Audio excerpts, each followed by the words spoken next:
ಉದಾಹರಣೆಗೆ ನಾನು ಹೇಳ್ತೇನೆ, ಕರ್ನಾಟಕ ರಾಜ್ಯದಲ್ಲಿ 3 ಕ್ಷೇತ್ರಗಳಿಗೆ ಬೈ ಎಲೆಕ್ಷನ್ ನಡೀತು. ಶಿಗ್ಗಾಂವ್, ಚನ್ನಪಟ್ಟಣ ಮತ್ತು ಸೊಂಡೂರು.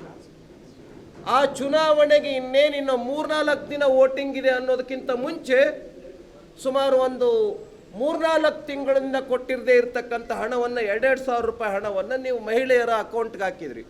ನೀವು ಗ್ಯಾರಂಟಿಯಲ್ಲಿ ಏನು ಹೇಳಿದ್ರಿ? ಪ್ರತಿ ತಿಂಗಳು ಹಾಕ್ತೀವಿ ಅಂತ ಹೇಳಿದ್ರಿ. ನೀವೇನು ಮಾಡ್ತಾ ಇದ್ದೀರಿ? ಎಲೆಕ್ಷನ್ ಹತ್ರ ಬಂದಾಗ ಹಣ ಹಾಕ್ತಾ ಇದ್ದೀರಿ. ನಿಮ್ಮ ಗ್ಯಾರಂಟಿನಲ್ಲಿ ಏನಾಯ್ತು? ಹಂಗಾದ್ರೆ ನುಡಿದಂತೆ ನಡೀತಾ ಇದ್ದೀರಾ? ಇಲ್ಲ. ನಡೆದಂತೆ ನುಡಿತಾ ಇದ್ದೀರಾ? ಇಲ್ಲ. ಏನು ಹೇಳ್ತಾ ಇದೆ ನಿಮ್ಮ ಈ ಎಲ್ಲ ನೀತಿಗಳು?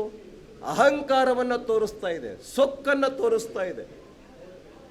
ನಾವು ಯಾವಾಗ ಹಾಕ್ತೀವೋ ಆವಾಗ ನೀವು ತಗೊಳ್ಬೇಕಷ್ಟೇ, ನೀವು ಮಾತಾಡಂಗಿಲ್ಲ.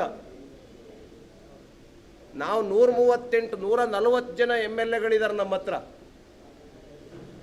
ಅನ್ನುವಂಥ ಠೇಂಕಾರವನ್ನು, ಸೊಕ್ಕನ್ನು, ಈ ಒಂದು ಅಧಿಕಾರದ ಅಮಲಿನ ವಿರುದ್ಧ ನಮ್ಮ ಯಾತ್ರೆ ಮೈಸೂರಿನಿಂದ ಪ್ರಾರಂಭ ಆಗುತ್ತೆ, ಚಾಮುಂಡೇಶ್ವರಿಯ ಆಶೀರ್ವಾದವನ್ನು ಪಡೆದು.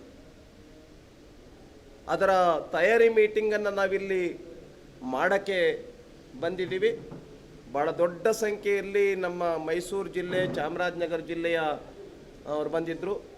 ನಮ್ಮ ಶಾಸಕರು, ಮಾಜಿ ಶಾಸಕರು ಎಲ್ಲರೂ ಕೂಡ ವೇದಿಕೆ ಮೇಲೆ ಇದ್ದಾರೆ, ನಮ್ಮ ಜಿಲ್ಲಾ ಅಧ್ಯಕ್ಷರು.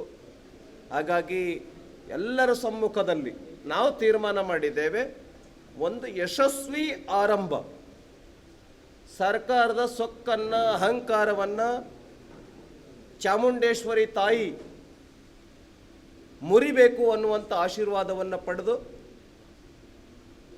ನಮ್ಮ ರಾಜ್ಯದ ಜನತೆಗೆ ಆ ಒಂದು ಆಕ್ರೋಶವನ್ನು ನಿರ್ಮಾಣ ಮಾಡ್ತಕ್ಕಂಥ ಏನು ಯಾತ್ರೆಯನ್ನು ನಾವು ಪ್ರಾರಂಭ ಮಾಡ್ತಾ ಇದ್ದೀವಿ. ಈ ಸರ್ಕಾರದ ಅನ್ಯಾಯ, ಅನೀತಿ, ದಿಮಾಕು, ಬೆಲೆ ಏರಿಕೆ ಎಷ್ಟು ಸರಿ ಬಿಡಪ್ಪ, ಒಂದು ಸರಿ ಒಂದು ವಸ್ತುವಿನ ಬೆಲೆಯನ್ನು ಏರಿಕೆ ಮಾಡಿದರೆ ಸಹಿಸ್ಕೋಬೋದು. ಎಷ್ಟು ಸರಿ ಪೆಟ್ರೋಲ್ ಮತ್ತು ಡೀಸೆಲಿನ ಬೆಲೆ 3 ಸರಿ ಹೆಚ್ಚಿಗೆ ಮಾಡಿದ್ದಾರೆ. ಒಂದು ಸರಿ ಅಲ್ಲ, ಸಹಿಸ್ಕೊಳ್ತಾ ಇದ್ವಿ. 2 ಸರಿ ಅಲ್ಲ, ಓಕೆ ಸಹಿಸ್ಕೊಂಡು 3 ಸರಿ ಹೆಚ್ಚಿಗೆ ಮಾಡಿದ್ದಾರೆ. ಏನು ಮಾಡ್ತೀರಾ ನೀವು? ಹೆಚ್ಚು ಮಾಡ್ತೀವಿ ನಾವು. ಹಾಲಿನ ದರ 1 ಸರಿ ಹೆಚ್ಚಿಗೆ ಮಾಡಿದರೆ ಸಹಿಸ್ಕೊಳ್ತಾ ಇದ್ವಿ. 3 ರೂಪಾಯಿ ಹೆಚ್ಚಿಗೆ ಮಾಡಿದ್ರಿ ಅವಾಗ ಮೊದಲನೇ ಬಾರಿ. 2ನೇ ಬಾರಿಗೆ ಮತ್ತೆ 2 ರೂಪಾಯಿ ಹೆಚ್ಚಿಗೆ ಮಾಡಿದ್ರಿ. ಮತ್ತೆ ಈಗ 4 ರೂಪಾಯಿ ಹೆಚ್ಚಿಗೆ ಮಾಡಿದ್ರಿ. ಒಟ್ಟು ಎಷ್ಟಾಯಿತು ಅಂತೇಳಿದರೆ 9 ರೂಪಾಯಿ ಹೆಚ್ಚಿಗೆ ಮಾಡಿದ್ದಾರೆ. ಬಹುಶಃ ಸರ್ಕಾರ ರಚನೆ ಆದಮೇಲೆ ಈ ಒಂದು 20 ತಿಂಗಳ ಅವಧಿನಲ್ಲಿ 3ನೇ ಬಾರಿಗೆ ಹಾಲಿನ ಬೆಲೆ ಹೆಚ್ಚಿಗೆ ಮಾಡಿರೋದು. ಬಹುಶಃ ಕರ್ನಾಟಕ ರಾಜ್ಯದಲ್ಲಿ ಟ್ಯಾಕ್ಸನ್ನು, ತೆರಿಗೆಯ ಭಾರವನ್ನು ಮತ್ತು ಬೆಲೆ ಏರಿಕೆಯನ್ನು ಮಾಡ್ತಾ ಇರ್ತಕ್ಕಂಥ ಒಬ್ಬ ಹೊಸ ನವಾಬ ಯಾರಪ್ಪ ಅಂತೇಳಿದರೆ ನಮ್ಮ ಸಿದ್ದರಾಮಯ್ಯ ಅವರು ಇರಬೇಕು. ಆದ್ದರಿಂದ ಈ ಸಿದ್ದರಾಮಯ್ಯ ಎನ್ನುವಂಥ ನವಾಬನ ವಿರುದ್ಧ ಈ ಒಂದು ನವಾಬ ಸರ್ಕಾರದ ವಿರುದ್ಧ ನಮ್ಮ ಜನಾಕ್ರೋಶ ಯಾತ್ರೆಯನ್ನು ಪ್ರಾರಂಭ ಮಾಡ್ತೀವಿ 7ನೇ ತಾರೀಕು. ಇಲ್ಲಿಂದ ಹಿಡ್ಕೊಂಡು ಮೇ 3ನೇ ತಾರೀಕಿನವರೆಗೆ ಬೆಂಗಳೂರಿಗೆ ಬಂದು ತಲುಪುತ್ತೆ.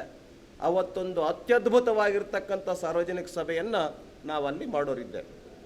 ಇಷ್ಟು ವಿಷಯ ಇದೆ. ಇನ್ನು ಇದರ ಸ್ವರೂಪ ಏನು, ಈ ಥರದ್ದೆಲ್ಲ ವಿಷಯ ನಾವು ಸಭೆಯನ್ನು ಇನ್ನು ಮಾಡ್ತೇವೆ, ಅದರ ನಂತರ ತಿಳಿಸ್ತೇವೆ. ಈಗ ಆಲ್ರೆಡಿ ಹೇಳಿದ್ದಾರೆ ನಮ್ಮ ರಾಜ್ಯ ಅಧ್ಯಕ್ಷರು ವಿಜಯೇಂದ್ರ ಅವರು, ವಿಪಕ್ಷ ನಾಯಕರಾಗಿರ್ತಕ್ಕಂಥ ಆರ್ ಅಶೋಕ್ ಅವರು, ಚಲವಾದಿ ನಾರಾಯಣ ಸ್ವಾಮಿ ಅವರು, ಮತ್ತು ನಮ್ಮ ಪ್ರಹ್ಲಾದ್ ಜೋಶಿ ಅವರು ಉದ್ಘಾಟಕರಾಗಿ ಬರ್ತಾ ಇದ್ದಾರೆ, ಕೇಂದ್ರದ ಸಚಿವರು ಎಲ್ಲ ಬರ್ತಿದ್ದಾರೆ. ಇನ್ನೂ ನಮ್ಮ ಮಾಜಿ ಉಪಮುಖ್ಯಮಂತ್ರಿಗಳು, ಮುಖ್ಯಮಂತ್ರಿಗಳು ಎಲ್ಲರೂ ಕೂಡ ಭಾಗವಹಿಸ್ತಾರೆ. ಇನ್ನೂ ಕೇಂದ್ರದ ಸಚಿವರು ಕೂಡ ಇದರೊಳಗೆ ಭಾಗವಹಿಸ್ತಾರೆ. ಒಟ್ಟಾರೆಯಾಗಿ ಈ ಒಂದು ಕರ್ನಾಟಕ ರಾಜ್ಯಾದ್ಯಂತ ಈ ಸರ್ಕಾರದ ನವಾಬ ನೀತಿ ಏನಿದೆ ಇದರ ವಿರುದ್ಧ ಒಂದು ದೊಡ್ಡ ಜನಾಕ್ರೋಶ ಯಾತ್ರೆಯನ್ನು ನಾವು ಮಾಡ್ತೇವೆ.